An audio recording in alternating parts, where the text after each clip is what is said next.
మనిషికి ఏదైనా జబ్బు వస్తే లేదా కష్టం వస్తే ఏం చేస్తాడు? వెంటనే దేవుని దయ కోసం ప్రార్థన చేస్తాడు. ప్రభువా, నన్ను క్షమించు, నన్ను బాగుచేయి అని ఏడుస్తాడు కదా. కాని ఒక సమయం రాబోతోంది. ఆ రోజున మనుషులు నొప్పి భరించలేక తమ నాలుకలు తామే కరుచుకుంటారు. వేడికి కాలిపోతూ విలవిలలాడిపోతారు. అయినా సరే ప్రభువా అని అనరు. కిందపడి నరకం అనుభవిస్తున్నా సరే ఆకాశం వైపు చూసి దేవునిని బూతులు తిడతారు. కాని తమ పాపాలను విడిచిపెట్టరు. మనిషి గర్వం ఎంత భయంకరమైనదా! ఆ 7 ఉగ్రత పాత్రలు భూమి మీద పడినప్పుడు ఏం జరగబోతోందో ఈరోజు మనం చూడబోతున్నాం. అందరికీ వందనాలు. డైలీ బైబుల్ స్టడీ 30వ రోజుకు మీకు స్వాగతం. డే 29లో దేవుని ఆలయం పొగతో నిండిపోవడం, ప్రార్థన చేసే సమయం ముగిసిపోవడం మనం చూశాం. ఈరోజు డే 30. దేవుని కోపం సమాప్తమయ్యే ఆ ఆఖరి తీర్పులు రానే వచ్చాయి. మనం ప్రకటన గ్రంథం 16వ అధ్యాయం పూర్తిగా ధ్యానించబోతున్నాం. ఇక్కడ 7 దేవదూతలు ఆ 7 పాత్రలను వరుసగా కుమ్మరిస్తున్నారు. 1వ వచనం చూడండి. దేవుని ఆలయం నుండి ఒక గొప్ప స్వరం ఆ 7 దేవదూతలతో, మీరు వెళ్ళి దేవుని కోపముతో నిండిన ఆ 7 పాత్రలను భూమి మీద కుమ్మరించుడి అని చెప్పెను. వెంటనే మొదటి దూత వెళ్ళి తన పాత్రను భూమి మీద కుమ్మరించాడు. 2వ వచనం. దాని రిజల్ట్ ఏంటి? ఆ మృగము యొక్క ముద్ర గలవారికిని, దాని ప్రతిమకు నమస్కారము చేయువారికిని చెడ్డదైన యొక్క అపాయకరమైన పుండు పుట్టెను. గమనించండి, ఆ రోజు క్రీస్తు విరోధి ముద్ర వేయించుకున్న వారికి రేషన్ దొరికింది, బ్యాంక్ అకౌంట్స్ పనిచేశాయి అని సంతోషపడ్డారు. కానీ ఇప్పుడు ఆ ముద్ర ఉన్న చోట వారి శరీరం మీద కుళ్ళిపోయే పుండ్లు వచ్చాయి. ఇది దేవుని ముద్ర లేని వారికి మాత్రమే వచ్చే ఫస్ట్ జడ్జ్మెంట్. ఇప్పుడు 2వ దూత తన పాత్రను సముద్రం మీద కుమ్మరించాడు. 3వ వచనం. వెంటనే ఆ సముద్రం చచ్చినవాడి రక్తము వలె మారిపోయింది. సముద్రంలో ఉన్న ప్రాణులన్నీ చనిపోయాయి. బోరల తీర్పులలో 3వ వంతు మాత్రమే నాశనమైతే, ఇక్కడ ఉగ్రత పాత్రలలో 100% సముద్రం రక్తంగా మారిపోయింది. Complete destruction. వెంటనే 3వ దూత తన పాత్రను నదుల మీద, నీటి బుగ్గల మీద కుమ్మరించాడు. అవి కూడా రక్తంగా మారిపోయాయి. తాగుదామంటే మంచినీళ్లు లేవు, గ్లాస్లో పట్టుకుంటే రక్తం వస్తోంది. ఎందుకు దేవుడు ఈ కఠినమైన శిక్ష వేశాడో 6వ వచనంలో ఒక దూత చెప్తున్నాడు. వారు పరిశుద్ధుల రక్తమును, ప్రవక్తల రక్తమును కార్చిరి గనుక నీవు వారికి రక్తమే త్రాగనిచ్చితివి, దానికి వారు తగినవారే.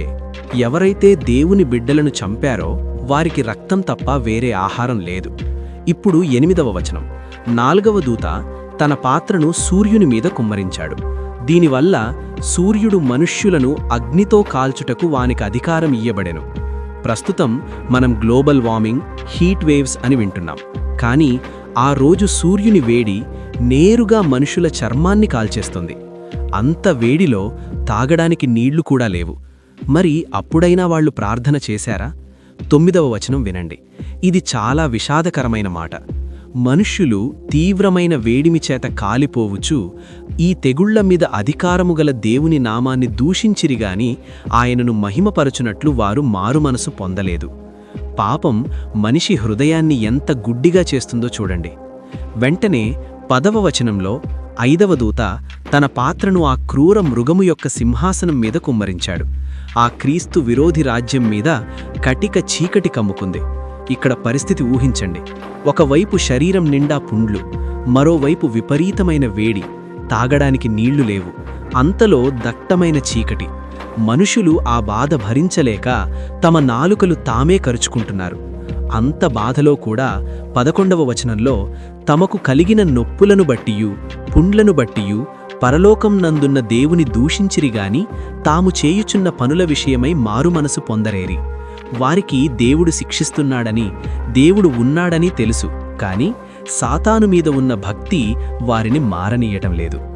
12వ వచనంలో 6వ దూత తన పాత్రను యూఫ్రటీస్ మహానది మీద కుమ్మరించాడు. తూర్పు దిక్కు నుండి వచ్చే రాజులకు దారి కలగడానికి ఆ నది ఎండిపోయింది. అప్పుడు సాతాను, క్రీస్తు విరోధి మరియు అబద్ధ ప్రవక్త నోటి నుండి 3 కప్పలలాంటి అపవిత్రాత్మలు బయటకు వచ్చాయి. అవి ప్రపంచ దేశాల నాయకులందరినీ బ్రెయిన్ వాష్ చేసి మహాదేవుని ఉగ్రత దినాన యుద్ధం చేయడానికి వారిని తీసుకువస్తున్నాయి. ఎక్కడికి? 16వ వచనం. హెబ్రీ భాషలో హార్మిగిద్దోను అను స్థలంనకు వారిని పోగుచేసెను. ఈరోజు మిడిలీస్ట్లో మనం చూస్తున్న దేశాల కలయికలు, ఇజ్రాయెల్కు వ్యతిరేకంగా జరుగుతున్న వ్యూహాలు అన్నీ ఈ హార్మిగిద్దోను యుద్ధానికే దారితీస్తున్నాయి. చివరిగా 17వ వచనం. 7వ దూత తన పాత్రను వాయుమండలం మీద కుమ్మరించాడు. వెంటనే పరలోకపు ఆలయంలో ఉన్న సింహాసనం నుండి ఒక గొప్ప స్వరం వినిపించింది, సమాప్తమైనది అని. కలవరి శిలువలో దేవుని రక్షణ పని ఎలా సమాప్తమైనది అని యేసు చెప్పాడో, ఇక్కడ దేవుని ఉగ్రత కూడా సమాప్తమైపోయింది. వెంటనే మానవ చరిత్రలోనే కనీ విని ఎరగని ఒక మహాభూకంపం వచ్చింది. ఆ క్రీస్తు విరోధి రాజధాని బబిలోను 3 భాగాలుగా చీలిపోయింది. ప్రపంచంలో ఉన్న సిటీలన్నీ నేలమట్టమైపోయాయి. ప్రతి ద్వీపము, ప్రతి పర్వతమూ పారిపోయాయి.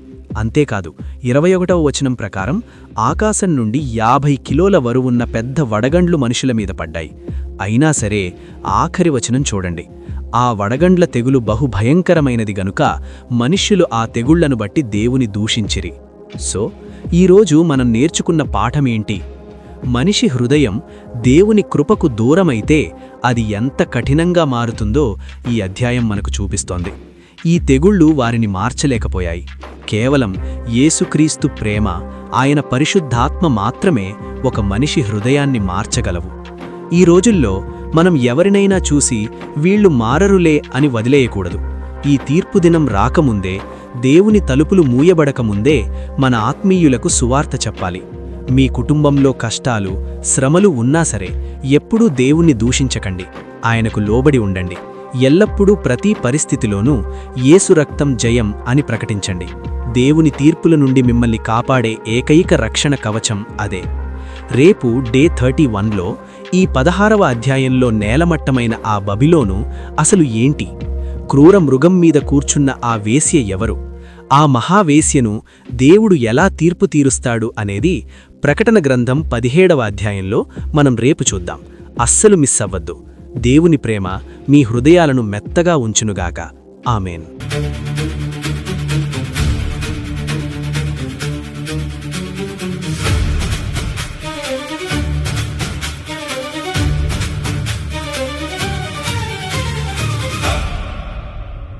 అగ్ని కలిసిన గాజు సముద్రము కనబడెను,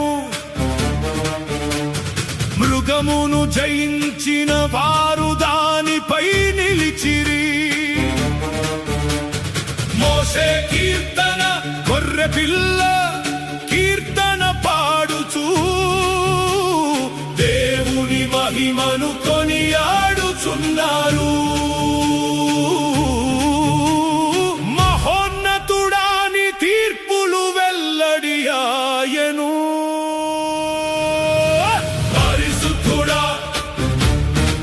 నీ క్రియలు ఆశ్చర్యము, సర్వశక్తుడా నీ మార్గములు సత్యము. నిన్ను మహిమ పరచని నరుడు ఎవడు? నీ తీర్పులు న్యాయము, పరిశుద్ధుడవు నీవు. మొదటి పాత్రతో దుష్ట పుండ్లు వచ్చెను, రెండవ పాత్రతో సముద్రము రక్తమాయెను, మూడవ పాత్రతో నదులన్నీ రక్తమాయెను, నాలుగవ పాత్రతో సూర్యుడు అగ్నిల కాల్చెను. మారు మనస్సు పొందక వారు దేవుని దూషించిరి, చీకటిలో మగ్గుతూ నాలుకలు కొరుక్కునిరి. ఆరవ దూత పాత్రను యూఫ్రటీసుపై కుమ్మరింపగా తూర్పు రాజుల మార్గమునకై నది ఎండిపోయెను. అపవిత్ర ఆత్మలు లోకాన్ని మోసపరచును. అర్మగిద్దోను యుద్ధమునకు సైన్యమును కూర్చును. ఇదిగో దొంగవలే ప్రభువు వచ్చుచున్నాడు, మేల్కొని ఉండు, నీ వస్త్రమును కాపాడుకో. ఏడవ పాత్రను గాలిలో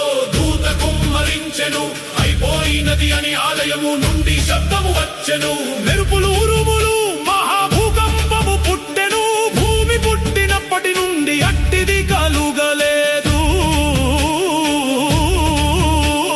దీపములు పారిపోయెను కొండలు మాయమాయను దేవుని ఉగ్రతకు లోకము వణికిపోయెను పరిశుద్ధుడా నీ క్రియలు ఆశ్చర్యము సర్వశక్తుడా నీ మార్గములు సత్యము నిన్ను మహిమ పరచని నరుడు ఎవడు నీ తీర్పులు న్యాయము పరిశుద్ధుడవు నీవు తీర్పు ముగిసెను అయిపోయినది సిద్ధంగా ఉండు